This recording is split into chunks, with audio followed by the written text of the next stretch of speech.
Hey everyone, Tom Cruise is famous for doing crazy things on motorcycles and hanging off of planes in his movies. But what most people don't know is that he's just as crazy about his cars. There won't be a bunch of flashy sports cars or a dull shed full of Bentleys. This is a collection that is 100% Tom Cruise and is a mix of Hollywood history and racing fantasy. People who know a lot about cars would be jealous of the ones this guy has owned. Tom's garage is a place where most car fans could only dream of going. It has everything from race-ready supercars to one-of-a-kind vintage heroes. Third, the history of that one is so crazy that even professional evaluators were shocked. Well, let's get right to it and list the 10 strangest cars that Tom Cruise secretly owns. From 1996, a Porsche 911 Turbo. Here's a sleek, quick, and unique car to start with. The 1996 Porsche 911 Turbo. Tom got this beauty while he was shooting Mission Impossible. Even though most stars bought fancy limos, he wanted something rough that could handle turns like a pro. This car is from the 993 generation, which was the last generation of air-cooled 911S. It has a 3.6-liter flat-six engine with 2 turbochargers that makes 408 horsepower. It wasn't just a Porsche, it was the Porsche of its time. It is said that Tom's car was one of the last ones to leave the factory before Porsche switched to water cooling. Of course, that makes it a collector's dream. It has been seen him driving it around Beverly Hills more than once, without a bodyguard or helper in sight most of the time. It was just Tom, the road, and that famous flat-six sound, Bugatti Veyron from 2005. Tom Cruise was one of the first famous people to drive a Bugatti Veyron. It was great technology when this car first came out, and it still is today. There are 1,100 horsepower in this thing, and it can go over 250 miles per hour. It's not just fast, it's crazy. It got a lot of attention when he drove it to the red carpet opening of Mission Impossible 3 in 2006. The funny part is that he had a hard time opening the passenger door during the event. Word on the street is that Bugatti wasn't happy about that little moment going viral. There are even rumors that he was not allowed to buy any newer cars after that. Whether that's true or not, he kept the Veyron in his collection for years before it disappeared without a trace.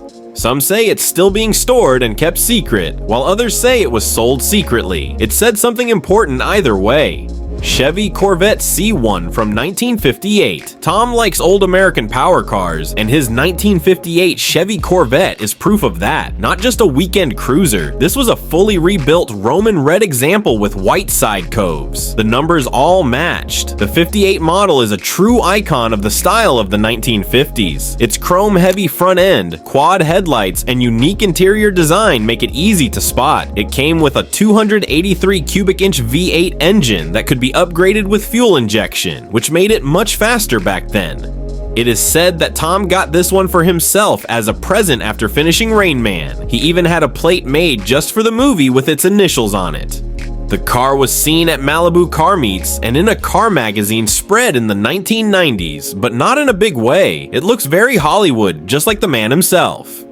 2008 Saleen S7 Twin Turbo. There is no doubt that this car is fast. It screams it. One of the few real hypercars in the United States is the Saleen S7 Twin Turbo. It was made by hand in California and had a 7.0-liter V8 engine with 2 turbochargers that made 750 horsepower. While making night and day, Tom fell in love with this car. Because the production team used a regular Saleen as a model, he bought a special edition S7 Twin Turbo and had it painted stealth matte black. Everything about it was made to fit him, from the stitching on the inside to the brake pads. A very small number of these cars were ever made, and Cruise's is thought to be one of only 3 with this particular setup. For some reason, people who know about it say it still gets track time every once in a while. Dodge Charger RT from 1970. This power car is really taking things seriously. Tom's 1970 Dodge Charger RT isn't just a classic car that's been fixed up. It's been resto modified to the max. The stock 440 Magnum won't be under the hood. There is instead a new Hellcat crate engine that makes over 700 horsepower. Tom didn't just stop at the engine though. The brakes, suspension, and cabin have all been improved, but the outside is mostly the same. The car looks like it came from an action movie from the 1970s, but it moves like it's brand new. It is said that he had the build done by a private shop in Arizona after finishing Collateral. It looks like he wanted a car that had both old school style and new school strength. He got it for sure, the armored BMW 7 Series G12. Tom doesn't just collect fast cars, some of them are also safe. His BMW 7 Series G12 is a high-level protected car that can't be hit by a bullet or a blast and has run-flat tires. This car was built as part of BMW's protection program, and Cruise drove it on important foreign trips. The outside makes it look like a normal executive car, but the inside is like a moving fortress. It has level VR9 security, which means it can stop rounds that go through armor. It helped him film scenes in Eastern Europe and on trips to promote American-made. He still has the car, but he only drives it on very special events. 2022 Porsche 911 GT3 RS.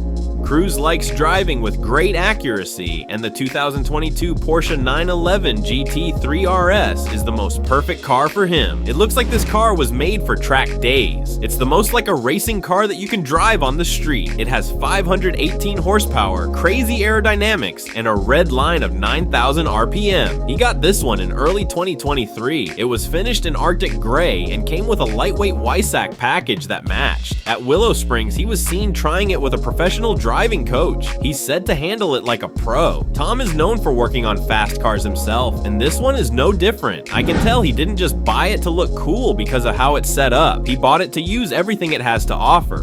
Ford Mustang Shelby GT500 test model. This is where things really go crazy. There is only one Ford Mustang Shelby GT500 prototype that Tom Cruise owns. It was never meant to be sold to the public. Shelby did it as part of an effort to help them improve in the late 2000s. This test car was meant to be crushed when the project was thrown out. It went instead to a collector's building in secret. After many years, Cruise found it while working on Edge of Tomorrow and set up a private sale. It is still registered as a test mule for the manufacturer, and Shelby's public records don't even show its VIN. Some of the car's body panels aren't found on any other cars, and its supercharged engine doesn't match any production numbers. There was never meant to be a piece of Ford history like this. Even people in charge at Ford were shocked when Cruise showed it off at a private event at Pebble Beach. Manual for the 1986 Porsche 928 S4. A lot of people really like this one. While shooting Risky Business, Tom mostly rented a Porsche 928. After the movie was over, he bought his own. He didn't just buy any 928 though. He got a rare S4 manual version that is already hard to find. The 928 S4 had a 5.0-liter V8 engine and could go as fast as 170 miles per hour. But Tom's is unique because it's been kept just like it was in the 1980s. It has the same paint job, interior, and wheels. It's a treasure trove from his big break. People say that he sometimes drives it at night, sunglasses and all. You shouldn't always mess with a good memory. This is the 2020 BMW M5 Mission Impossible edition. We finally made him something special. Tom was the only person who BMW's M Division built the 2020 BMW M5 Mission Impossible edition for. It's not a mass-produced car. It's a one-of-a-kind custom-built car with improved interiors, carbon fiber panels, and a twin-turbo V8 engine that has been changed to make over 700 horsepower.